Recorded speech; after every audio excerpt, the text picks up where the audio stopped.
ವೀಕ್ಷಕರೇ ನಮಸ್ಕಾರ. ನೀವು ನೋಡ್ತಾ ಇದ್ದೀರಾ ಆರ್ ಮ್ಯಾಕ್ಸ್ ಕನ್ನಡ. ನಾನು ಅಶ್ವಿನಿ ಭಟ್. ತುಮಕೂರು ಜಿಲ್ಲೆಯಲ್ಲಿ ಜಮೀನು ವಿವಾದದ ಹಿನ್ನೆಲೆ ತಂದೆ ಮಗಳ ಮೇಲೆ ಟ್ರ್ಯಾಕ್ಟರ್ ಹರಿಸಿ ಕೊಲೆಗೆ ಯತ್ನ ನಡೆಸಿರುವ ಗಂಭೀರ ಆರೋಪ ಕೇಳಿಬಂದಿದೆ. ಘಟನೆಯಲ್ಲಿ ತಂದೆ ಪ್ರಾಣಾಪಾಯದಿಂದ ಪಾರಾಗಿದ್ದು, ಮಗಳು ಗಂಭೀರವಾಗಿ ಗಾಯಗೊಂಡಿದ್ದಾರೆ. ಗಾಯಾಳುವನ್ನು ಬೆಂಗಳೂರಿನ ಆಸ್ಪತ್ರೆಗೆ ದಾಖಲಿಸಿ ಚಿಕಿತ್ಸೆ ನೀಡಲಾಗ್ತಾ ಇದೆ. ಈ ಪ್ರಕರಣದಲ್ಲಿ 6 ಜನರ ವಿರುದ್ಧ ದೂರು ದಾಖಲಾಗಿದ್ದು, ತಪ್ಪಿತಸ್ಥರ ವಿರುದ್ಧ ಕಠಿಣ ಕ್ರಮಕ್ಕೆ ಕುಟುಂಬಸ್ಥರು ಆಗ್ರಹಿಸಿದ್ದಾರೆ.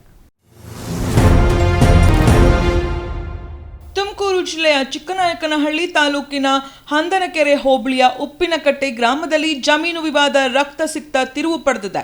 ಜಮೀನು ವಿಚಾರದಲ್ಲಿ ತಂದೆ ಹಾಗೂ ಮಗಳ ಮೇಲೆ ಟ್ರ್ಯಾಕ್ಟರ್ ಹರಿಸಿ ಕೊಲೆ ಯತ್ನ ನಡೆಸಲಾಗಿದೆ ಎಂದು ಆರೋಪಿಸಲಾಗಿದೆ. ಘಟನೆಯಲ್ಲಿ ತಂದೆ ಅದೃಷ್ಟವಶಾತ್ ಪ್ರಾಣಾಪಾಯದಿಂದ ಪಾರಾಗಿದ್ದು, ಮಗಳು ಗಂಭೀರವಾಗಿ ಗಾಯಗೊಂಡಿದ್ದಾರೆ. ತಕ್ಷಣ ಗಾಯಾಳುವನ್ನು ಬೆಂಗಳೂರಿನ ಆಸ್ಪತ್ರೆಗೆ ದಾಖಲಿಸಿ ಚಿಕಿತ್ಸೆ ನೀಡಲಾಗುತ್ತಿದೆ. ಈ ಪ್ರಕರಣದಲ್ಲಿ ಕಲ್ಲೇಶ, ಮಂಜುನಾಥ ಸೇರಿದಂತೆ ಒಟ್ಟು 6 ಜನರ ವಿರುದ್ಧ ದೂರು ದಾಖಲಾಗಿದ್ದು, ಆರೋಪಿಗಳ ವಿರುದ್ಧ ಕಾನೂನು ಕ್ರಮ ಕೈಗೊಳ್ಳುವಂತೆ ಕುಟುಂಬಸ್ಥರು ಒತ್ತಾಯಿಸಿದ್ದಾರೆ.